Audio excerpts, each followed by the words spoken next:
Assalamualaikum warahmatullahi wabarakatuh. Waalaikumsalam warahmatullahi wabarakatuh. Kami dari kelompok 1 manajemen koperasi akan mempresentasikan hasil dari observasi dan wawancara kami kepada koperasi siswa Bina Mandiri yang bertempat di SMK Negeri 1 Kabupaten. Nah, sebelumnya perkenalkan, nama saya Dewi Prima. Saya Ella. Saya dari Maharani.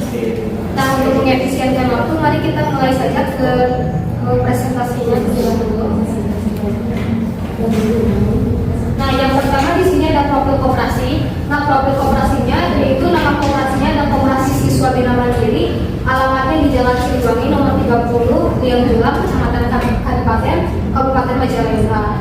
Nah, jenis koperasi ini tentunya ialah koperasi siswa dengan nomor badan hukum yaitu 01-DK-01-DK-UM-1986.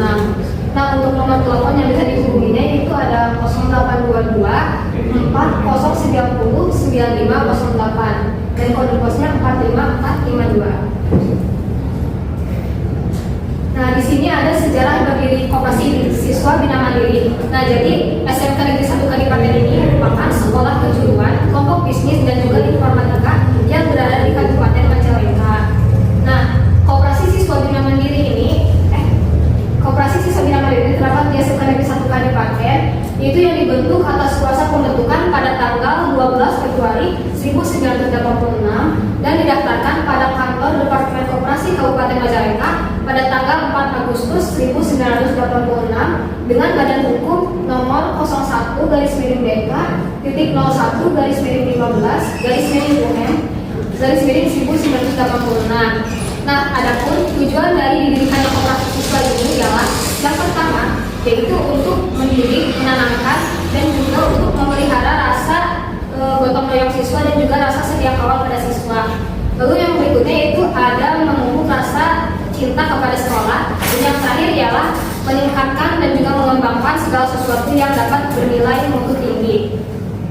Nah, koperasi siswa tersebut diberi nama Koperasi Siswa Sekolah Menengah Ekonomi Atas atau yang biasa disebut SMEA. Nah, kalau nggak salah ini itu pada tahun 1995. Lalu kemudian pada tahun 2003 terjadinya rapat anggota yang menghasilkan bahwasanya koperasi yang awal dulunya bernama SMEA itu diganti menjadi Koperasi Siswa Bina Mandiri dan juga melebur kembali. Awalnya pada tahun 1995 ini Koperasi Siswa Bina Mandiri ini tidak menjual kembali alat-alat tulis, melainkan karena telah adanya Toko Profita merupakan program laboratorium keahlian dari jurusan di SMEA itu. Nah, kemudian pada tahun 2007 juga itu tuh dibuka kembali tokonya, sehingga Toko Profita ini dilebur dan juga praktek pemasaran ataupun perdagangan yang dilakukan oleh siswa tersebut dikhususkan kepada koperasi siswa itu sendiri. Nah, berikutnya ada visi dan misi Koperasi Siswa Bina Mandiri. Nah, awal berdiri Koperasi Siswa Mandiri ini ialah tujuannya adalah untuk memberikan sarana ataupun ruang kepada siswa di SMK Negeri 1 Kabupaten dapat melakukan praktek pemasaran. Sebagaimana visi-misi yang telah dijelaskan, yang pertama yaitu ada visi.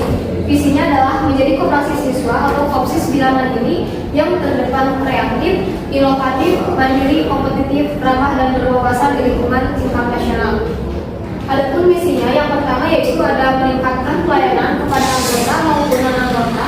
Yang kedua ada meningkatkan kesejahteraan anggota melalui peningkatan sisa hasil usaha. Lalu yang ketiga ada memberikan kontribusi keuntungan dari warga sekolah, dan yang terakhir ialah menjadi wadah ataupun tempat bagi peserta didik dalam mengelola usaha maupun berwirausaha. Nah, yang terakhir di sini ada struktur organisasi dari Koperasi Siswa Bina Mandiri, yaitu yang pertama ada penanggung jawab. Dan penanggung jawab ini bertugas sebagai penanggung jawab dari adanya koperasi siswa ini. Penanggung jawabnya itu ialah Bapak Kepala Sekolahnya itu sendiri, dan juga pembinanya ada Bu Haji Yusila dan juga Bu Haji. Nah, berikutnya ada pengawas. Nah, pengawas ini berasal dari siswa siswa, karena koperasi ini pada dasarnya kan koperasi siswa, maka yang mengawasinya pun berasal dari siswa itu sendiri. Begitupun juga pengurus. Nah, selain dari pengawas dan pengurus itu ada pengelola. Nah, pengelola ini berada di bawah naungan pembina. Jadi pengelola itu yang mengelola koperasi siswa ini. Baik, selanjutnya akan dijelaskan oleh Debbie. Baik, di sini saya akan menjelaskan kegiatan usaha yang dijalankan. Pertokoan yaitu penjualan alat tulis kantor, barang kebutuhan sehari-hari. Yang kedua yaitu menjalankan penjualan konsinyasi yang dititipkan dari siswa, guru maupun umum. Contohnya seperti keripik kaca, cimol, dan stick. Selanjutnya ada penjualan pulsa elektrik, jasa pinjaman terhadap koperasi guru SMK Negeri 1 Kadipaten. Selanjutnya ada produk yang dijual kepada anggota. Yang pertama ada barang. Barang ini meliputi makanan, minuman, alat tulis, atribut sekolah, dan sembako lainnya. Selanjutnya ada jasa, meliputi pemberian pinjaman, penyediaan barang terhadap konsinyasi. Selanjutnya strategi penerapan harga produk, penjualan barang di bawah harga toko yang ada di sekitar kopsis dan sekolah. Keuntungan yang diambil rata-rata 10% dari harga pembelian. Selanjutnya ada peluang pasokan atau sumber bahan baku. Dalam penyediaan sumber bahan baku, Koperasi Siswa Bina Mandiri mengadakan kerjasama dengan Toko Pintu 3, Toko Pribumi, Walls, Toko 80, Toko 89, PT Sosro, PT Coca-Cola, PT Garuda Food, PT Arta Boga Cemerlang, Suryanto Serba, Yogyakarta Serba, Garuda Food, Mayora, Toko Makmur Jaya, Toko Uci, ATK Berkah, Konsigne, penitipan dari guru, siswa maupun masyarakat luas.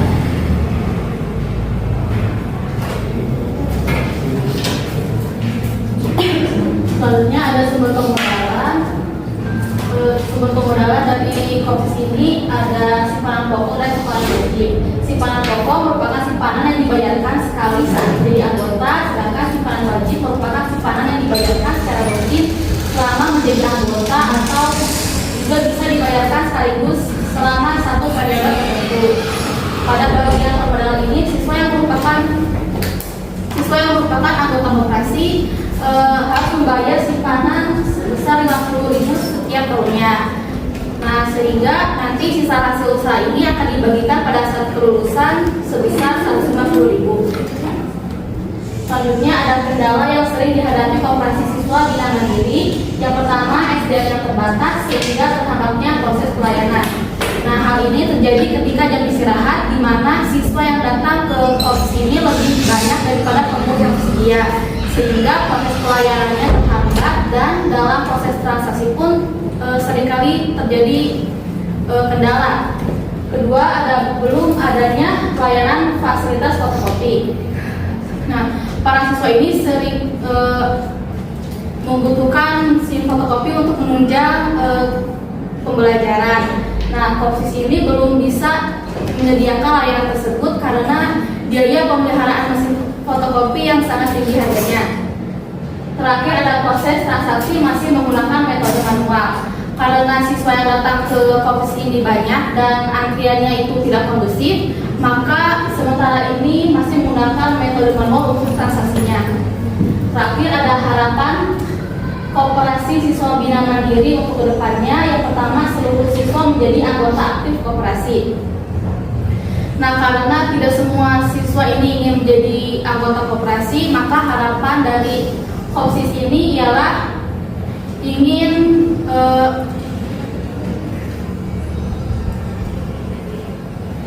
merekrut lebih banyak anggota lagi, sehingga agar simpanan di kopsis ini lebih banyak.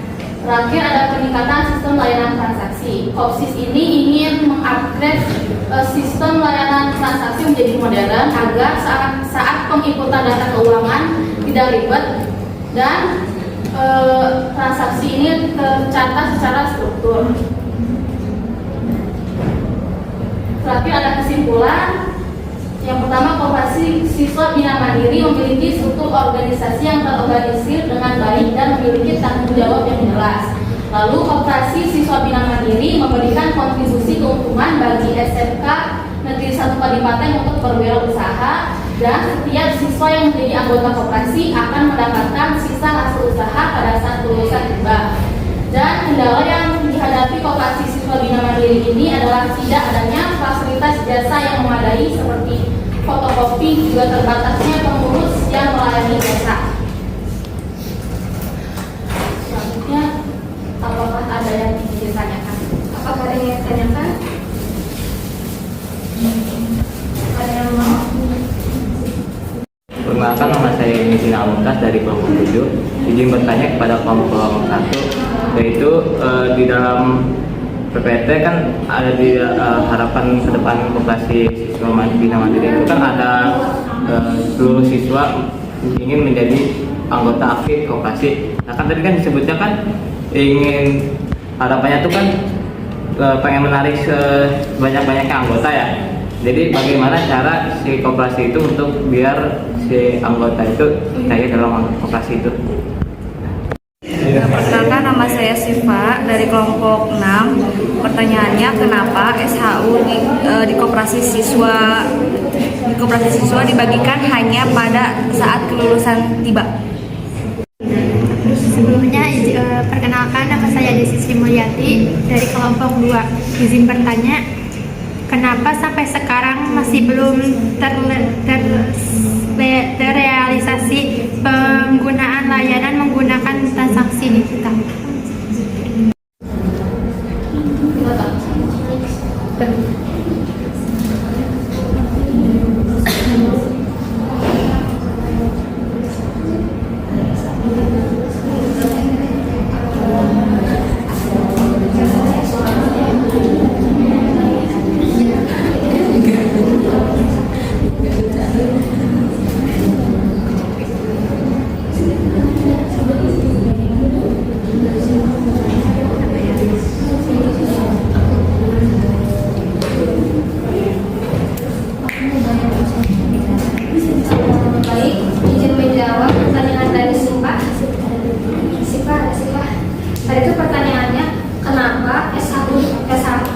Dibagikannya pada saat kelulusan tiba.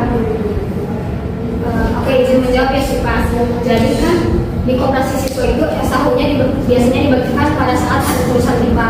Karena kalau semisal dibagikannya setiap 1 tahun sekali, tentunya itu tuh akan lebih mempersulit pengurus dalam hal mencatat, menghindari keluar masuknya anggota setiap tahun. Nah, hal itu juga mendukung siswa ataupun mendukung anggota untuk bertanggung jawab terhadap koperasi. Nah, ketika koperasinya itu misalkan setiap tahun itu dibagikan ya uangnya, nah otomatis keluar masuknya anggota itu akan bertambah banyak sehingga tidak teratur gitu. Jadi banyak juga potensi dari tidak bertahannya anggota itu sendiri.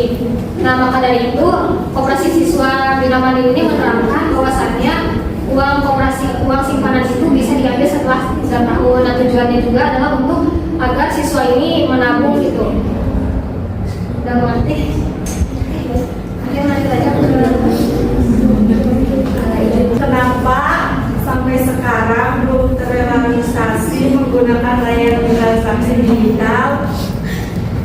Karena kalau menggunakan transaksi digital itu belum efektif, karena siswanya banyak dan juga tidak mungkin untuk mengantri lama, dan waktu istirahatnya juga sebentar, yang menjadikan transaksi digital itu belum efektif. Jadi menjawab pertanyaan dari Ibu, bagaimana caranya menarik anggota koperasi kan? Yang pertama itu mengadakan kegiatan yang menarik untuk memperkenalkan koperasi kepada siswa. Yang kedua, menawarkan manfaat dan keuntungan bergabung koperasi. Ketiga, mengajak guru-guru untuk menjadi anggota dan mempromosikan koperasi kepada siswa. Terus mengadakan rapat atau pertemuan anggota secara teratur untuk membahas koperasi. Yang terakhir, mengadakan kegiatan atau acara yang melibatkan siswa seperti pembagian tiket penjagaan kegiatan usaha di koperasi. Apakah sudah cukup? Atau ada tambahan? Kalau cukup, berarti saya akan menyimpulkan dari 3 pertanyaan tadi yang bahwasannya di koperasi siswa ini yang pembagian sisa hasil usahanya itu dibagikan setiap 3 tahun sekali, karena hal itu untuk mempermudah pengurus dalam mencatat dan juga tidak terjadinya keluar masuk anggota koperasi itu sendiri itu. Nah, ini cukup bagus sekali untuk tabungan kecil ataupun simpanan seorang siswa di S1 Satimba. Nah, berikutnya juga, kenapa sih di SMK Negeri 1 Kalimantan ini belum ada layanan transaksi secara digital? Nah, hal ini itu disebabkan karena jika direalisasikan bahwasannya transaksi digital ini masih belum efektif, karena mengingat dari waktu jam istirahatnya yang sebentar dan juga siswanya yang terlampau banyak, ini membuat tidak efektif karena siswa juga terkadang susah untuk mengantri, jadi hal itu belum bisa direalisasikan. Dan yang terakhir, cara agar bisa menarik anggota koperasi itu sendiri ialah yang pertama tentunya harus melakukan promosi yang aktif dari pengurus koperasi dan juga dari anggota-anggota koperasi lainnya, sehingga hal ini menanamkan minat bagi siswa yang belum masuk ke koperasi ini menjadi masuk ke anggota koperasi. Selain itu juga kita harus lebih banyak menawarkan manfaat agar agar siswa ini bisa tertarik masuk ke koperasi siswa. Nah, mungkin itu saja presentasi dari kelompok kami. Kurang lebihnya mohon maaf. Wassalamualaikum warahmatullahi wabarakatuh. Waalaikumsalam.